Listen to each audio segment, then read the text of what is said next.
Stéphane et Ifano avaient 24 ans. Le week-end, débuté avec 5 de leurs amis sur le site de Sault-Lucifer, prend une tournure dramatique samedi, vers 18 h. Un jeune plonge et ne remonte pas. L'un de ses compagnons décide alors de sauter à l'eau pour le secourir, mais il disparaît à son tour. Leurs 5 amis partent en pirogue pour prévenir les secours et se perdent. Le téléphone mobile ne passe pas dans cette zone. Le groupe ne parvient à donner l'alerte que le lendemain matin. Les recherches sont lancées sans résultat jusqu'à aujourd'hui. Vers 13 h, la gendarmerie de Kourou apprend que des touristes viennent de découvrir les 2 corps remontés à la surface. Cap à l'ouest donc, sur le Haut-Maroni pour Myriam El Khomri. Maripasoula, commune la plus vaste de France, mais aussi l'une des plus touchées par le chômage des jeunes. Une région de Guyane à la fois enclavée et en situation de panne économique. Le taekwondo, une activité proposée par ce centre qui s'occupe de la socialisation des personnes en situation de handicap. 78 usagers accueillis, une goutte d'eau quand on sait qu'une centaine de personnes restent sur liste d'attente.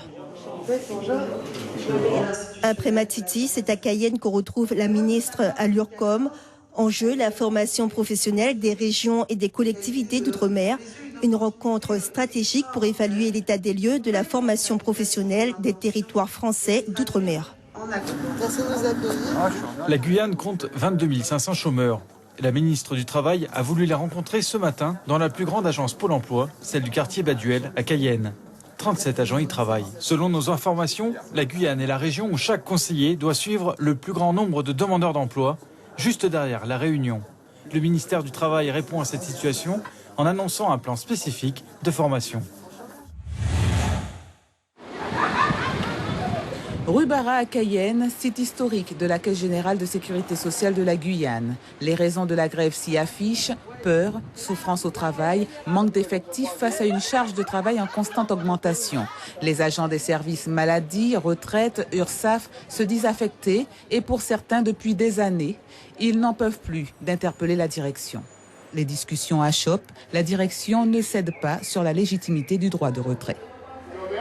Il était un peu plus de 16h30 hier sur la ligne Montlucas, lorsqu'un homme à visage découvert mais armé d'un fusil à canon scié a mis en joue le chauffeur de bus avant de lui dérober le contenu de sa caisse. Scénario classique, trop déjà vu pour les conducteurs. Un énième braquage dans un véhicule de la Régie communautaire des transports. Un de trop selon les chauffeurs. Ces derniers réclament, une nouvelle fois, plus de sécurité. Le lieu n'est pas choisi au hasard.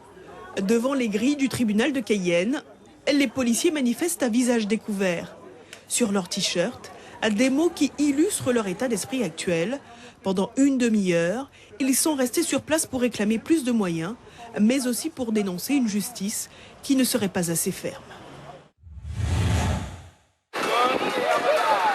Waldington donne des instructions claires et précises à ses mamies. Ce cours d'aquagym est réservé aux seniors. Cette discipline est parfaitement adaptée à leurs capacités physiques.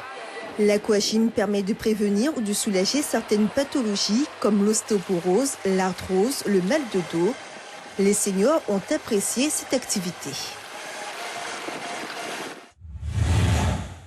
Un ensemble de 130 interprètes répète en vue d'un concert unique. Parmi les chanteurs solistes invités, une soprano guyanaise. Elle intègre le Conservatoire supérieur de Paris en 2009. Aujourd'hui professionnelle, elle vient chanter avec plaisir le répertoire proposé.